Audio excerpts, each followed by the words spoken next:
This is Zelda from TandZRVLife. Welcome back to our channel. Thank you for those who have subscribed and that are new to our channel. We are homeschooling parents who live full-time in our RV. But today I want to talk to you about something that I have been personally convicted by, and that is head covering. I started head covering just about a month ago. I was reading my Bible, and I've always had a problem, I'd say, with like obeying or being under a man's authority. And God has been dealing with me with this for years. And I didn't want to follow it because I thought, well, that's just not what people do today.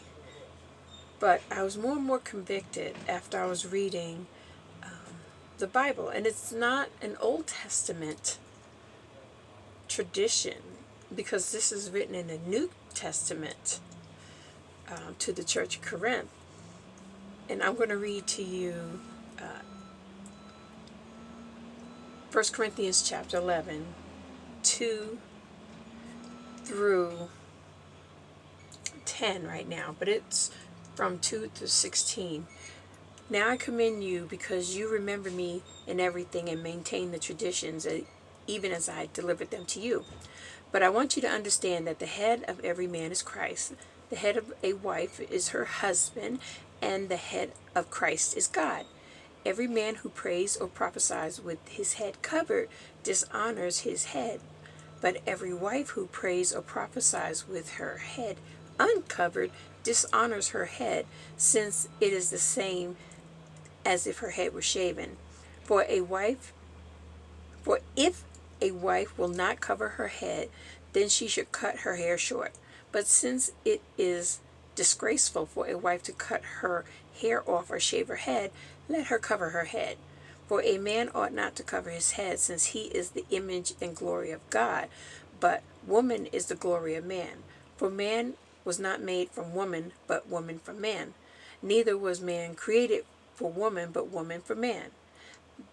That is why a wife ought to have a symbol of authority on her head, because of the angels. And the symbol of authority on her head, I was just going on down and skipping right to the verse where 16, if anyone is inclined to be contentious, we have no such practice, nor do the churches of God. But for me, reminding me that God is my ultimate authority, and he has placed under him and over me my husband. And for me wearing this, it is a reminder that I am going to obey God first, but I'm also going to obey my husband.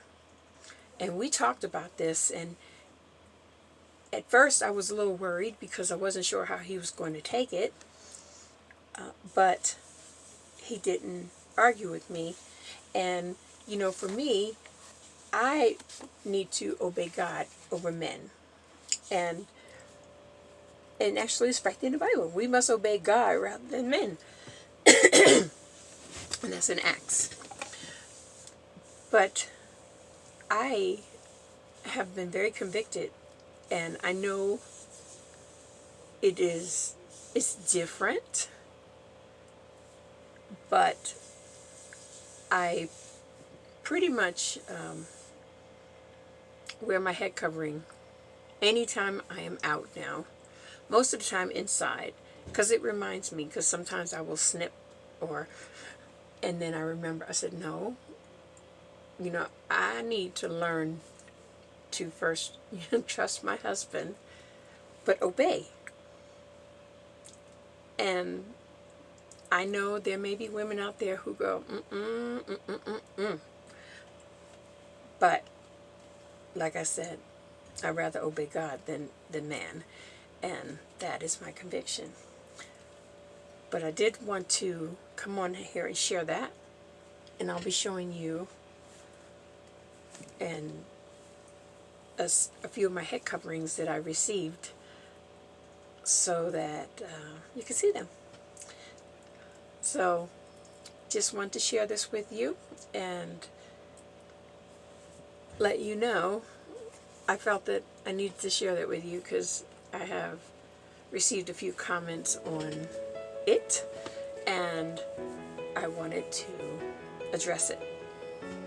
So everyone, have a wonderful day and I'll see you on the next video. Bye.